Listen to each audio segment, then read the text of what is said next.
Welcome back, everybody, to the deep dive. Today we're gonna dive into a topic that's gotten a lot of buzz: feminism. For sure. And we're using this paper as our guide. It's called "The Struggle for Women's Rights: History, Present, and Future." And one of the things that it really emphasizes is that understanding how feminism has evolved is crucial Yeah. to tackling the big issues that it faces today. Absolutely. So we're going to give you the knowledge to have more insightful conversations about feminism. Because sometimes it feels like people are talking past each other. Oh, yeah. It can be confusing. Absolutely. It's not just this one thing. Right. Feminism has always been about challenging how gender roles have traditionally been defined. Right. But the paper really emphasizes that at its core, Great. it's about equal rights. Okay. So to really get a grasp of where feminism is headed, we got to understand where it's been. 100%. Yeah. Think of it like waves. The paper breaks it down into these distinct ways of feminism, Okay. each building on the one before. Got it. So first wave, hit me with the highlights. Late 19th, early 20th century. Okay. The focus. Yeah. Legal rights. Mm-hmm. Most notably, the right to vote.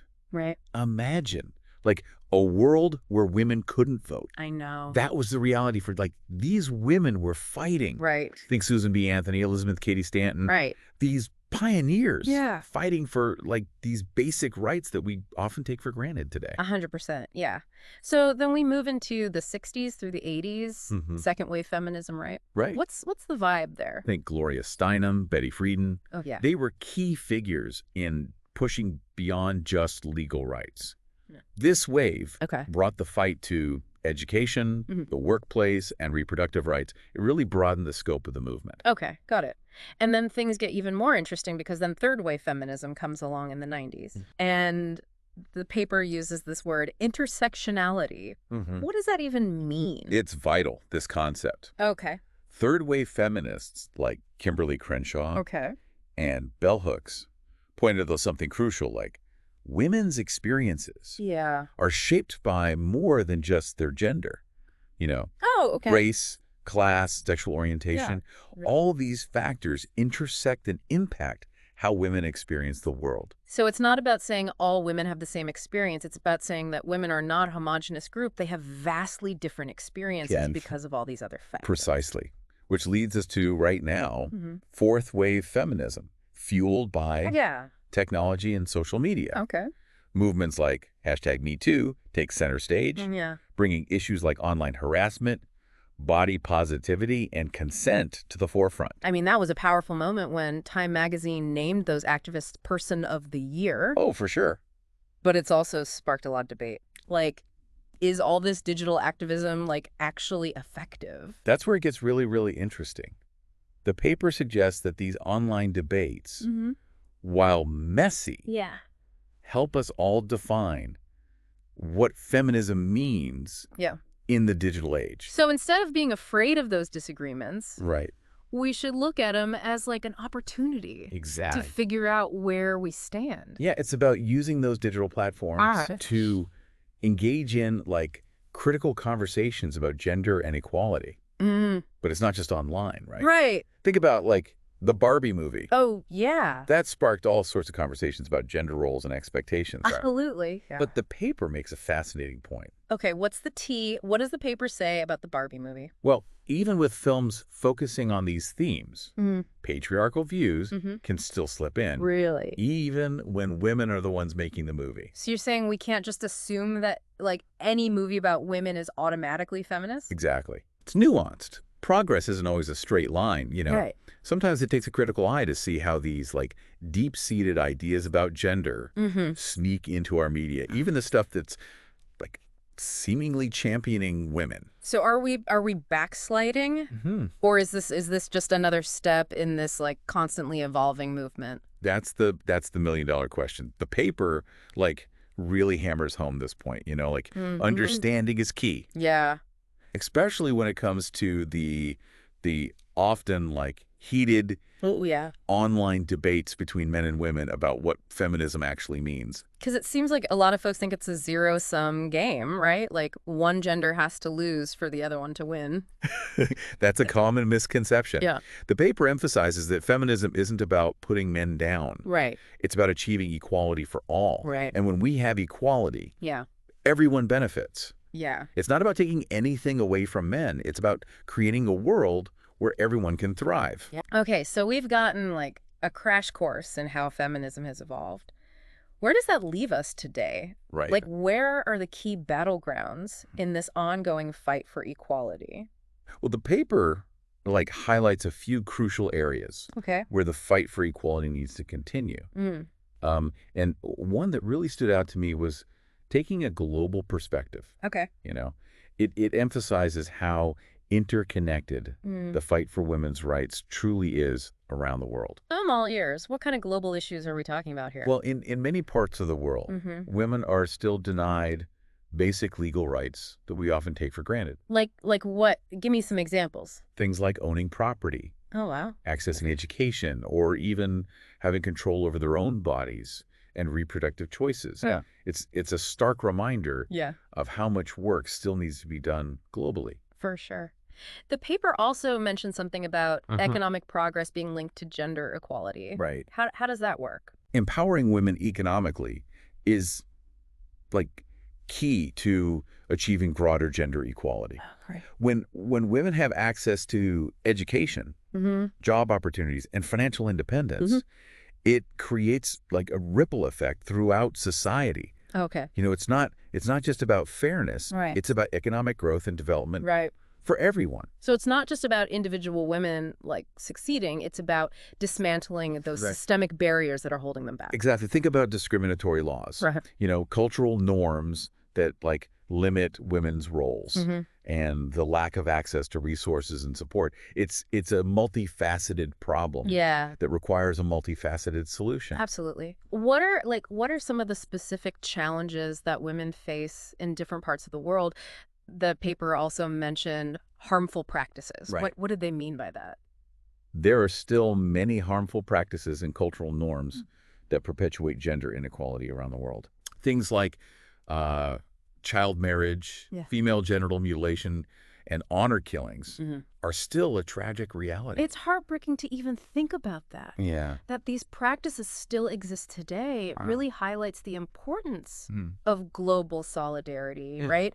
It's not just about women in developed countries fighting for their rights. It's about supporting and amplifying the voices of women everywhere. Yeah, we need to challenge those harmful traditions, Education and awareness are crucial. Right. As is, empowering women and girls within their own communities. Yeah. Giving them a voice and the resources to challenge these norms. The paper also talked about this closed loop that perpetuates these inequalities. What did they mean by that? They were referring to how limited access to education can create a cycle of poverty and inequality that's really hard to break, Yeah. When girls are denied education, they're less likely to have economic opportunities, which in turn impacts their health, families, and communities as a whole. Right. It's a domino effect. So limited education leads to fewer opportunities, which leads to more poverty, and the cycle continues. Exactly. It sounds like addressing these global inequalities requires a multi-pronged approach. You were talking tackling harmful practices, promoting economic empowerment, and ensuring access to quality education for all girls. You got it. It's a complex issue, but not insurmountable. By working together, raising awareness, and advocating for change, we can create a more just and equitable world for all women. Okay, so we've covered a lot. We've covered the workplace, reproductive rights, education, and the global fight for equality.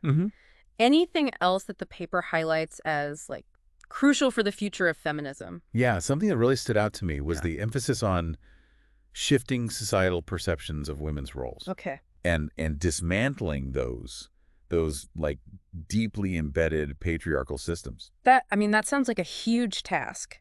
It is. How do we even begin to tackle something so deeply ingrained in our culture? Well, it starts with awareness, recognizing the subtle and not so subtle ways the patriarchal values influence our thoughts, our behaviors, and our institutions, you know? Yeah. Can you give me an example? Yeah. What are some of those everyday ways Sure. that patriarchy kind of shows up? Think about the language we use, you know? Okay. How often do we hear phrases like, throw like a girl, Oh. or man up, being used to, like, reinforce negative stereotypes about gender? Wow, you're right. It's so ingrained in our language. Yeah, We don't even realize the impact it has Right. on perpetuating these harmful stereotypes. Exactly. And it's not just language, right? Right. It's about challenging those assumptions we make Right. about women's roles, whether it's in the home, the workplace, or society at large. Like, why are certain professions Right. seen as male or female? You know, Yeah. Yeah. it's about breaking down those barriers. So it's about looking at those deeply held beliefs and asking, like, why?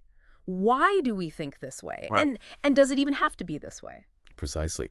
We need to question the status quo Yeah. and imagine a world where gender isn't a limiting factor in determining someone's opportunities or potential. I love that analogy of like rewriting the script because it's not about erasing differences. It's about celebrating diversity and creating a world where everyone can thrive. And that includes men. Yes. It's about recognizing that equality benefits everyone, men included. It's about men stepping up as allies. What does that look like? What does being a good ally look like for men? It means recognizing the privileges they've benefited from and using their voices and actions to advocate for change. Okay. It's not just about talking the talk. It's about walking the walk. So, like, what are some practical steps men can take to be better allies in this fight for equality? Well, it starts with listening to and believing women's experiences. Okay. It means calling out sexist language and behavior, even when it's uncomfortable. Yeah. It means supporting women in leadership positions and advocating for policies that promote gender equality. So it sounds like being an ally is this ongoing process of learning, unlearning, and taking action. It's about actively working to dismantle those patriarchal systems that benefit men at the expense of women. Exactly. And it's about understanding that this is not like a women's issue. It's a human issue. Yeah. It's about creating a more just and equitable world for all. I think what's really powerful about this whole discussion is that it emphasizes the interconnectedness of it all. Yeah. The fight for gender equality isn't just about individual rights or like specific issues. It's about creating a world where everyone has the opportunity to thrive, regardless of their gender. And that's why understanding the history of feminism, its evolution, and its current state is so crucial. It gives us the context and the knowledge to engage in these conversations in a meaningful way and to work towards creating that better future. It's about recognizing that feminism is not like this static concept. It's constantly evolving and adapting to the changing landscape, and it requires all of us to be engaged, informed, and active in pushing for progress. It's a journey, not a destination, and it's a journey we need to take together. Yeah, I love that idea of collective action, recognizing that we're all in this together. We are. We can't be bystanders in this fight. We all have a role to play. And it's not just about like grand gestures or like sweeping changes. It's about the everyday choices we make, the language we use, the way we treat each other, and the way we raise the next generation. It's about creating a culture of respect, equality, and inclusivity. It starts in our own homes and communities, right? Exactly. It's about recognizing that the fight for gender equality is not just about women. It's about creating a more just and equitable world for all. I love that. It's about recognizing our shared humanity and working together to create a world where everyone has the opportunity to thrive. And it's a world worth fighting for. Absolutely. A world where everyone has the opportunity to reach their full potential, to live a life free from discrimination and oppression. It's a vision worth striving for. It is. And it requires our collective effort and commitment. It's a reminder that the fight for gender equality is not just a women's issue. It's a human issue. It's an issue that affects us all. Yeah. And it's our collective responsibility to create a better future. I think what's really inspiring about this paper is that it highlights the power of collective action. It does. It shows us that when we come together, raise our voices, and work towards a common goal, we can create real and lasting change. And it's a reminder that change is possible. It might not happen overnight. Right. And there will be setbacks along the way. But with persistent effort and a belief in the power of collective action, we can create a world where everyone has the opportunity to thrive. You know, as we're talking about all this, it makes me think about the importance of mentorship and role models. Yeah. We need to see more women in leadership positions, more diverse voices being amplified, and more stories being told about the incredible contributions women have made and continue to make every day. Representation matters. When young girls and boys see women breaking barriers, achieving great things, and challenging the status quo, it expands their vision of what's possible and inspires them to dream bigger. It's about showing them they can be anything they want to be, regardless of their gender. It's about creating a culture where women are supported, encouraged and empowered to reach their full potential. Right. Not just for the sake of it, but because when women thrive, we all do. So how do we create that culture? Where do we even begin? Well, the paper circles back to something we touched on earlier. Okay. Men as allies. Yeah. They have such an important role to play in dismantling those patriarchal systems that, let's face it, often benefit them. Right. It's not enough to just say you support equality. Right. You have to actively work to make it happen. Yeah. But what does that actually look like? It starts with listening to and believing women's experiences. Okay. It means calling out sexist language and behavior, even when it's uncomfortable. Yeah. Think about those locker room talks or those casual jokes that often slide under the radar. Men need to step up and challenge those. It's about recognizing those subtle forms of discrimination that often go unchecked. Yes. And saying, hey, this isn't okay. Exactly. It's about using their voices and their platforms to advocate for change. Okay. And it goes beyond just words. Right. Men need to support women in leadership positions and advocate for policies that promote gender equality. It's about putting those words into action, right? Yes. Walking the walk, not just talking the talk. Precisely. And it can be as simple as sharing household responsibilities or mentoring young women in their field. Okay. These seemingly small actions can have a ripple effect. It's about creating a culture of respect and equality in their own spheres of influence. Exactly. Yeah. And let's not forget the power of being a role model. Oh, yeah. Men can show younger generations that being a man doesn't mean conforming to those rigid, outdated stereotypes. Okay. It's about being kind, compassionate, and respectful towards everyone, regardless of gender. So it's about raising a generation of men who understand that equality isn't a threat. Right. It's a benefit to everyone. Absolutely. When women thrive, everyone thrives. It leads to stronger families, more vibrant communities, and a more prosperous and peaceful world. It's about recognizing that shared humanity Yes. and working together to create a world where everyone has the opportunity to thrive no matter their gender. Exactly. And that brings us back to the core message of this whole deep dive. It does. Right. The fight for gender equality isn't just a women's issue. Right. It's a human issue. It's about justice, fairness, and creating a world where everyone has the chance to reach their full potential, free from discrimination and oppression. That's a powerful message, and it requires all of us, men and women alike, to stand up, speak out, and create that more just and equitable world. We can't be passive observers. We all have a role to play. Remember, change starts with each of us. Even small actions can make a big difference. Yeah. So let's get out there and make our voices heard.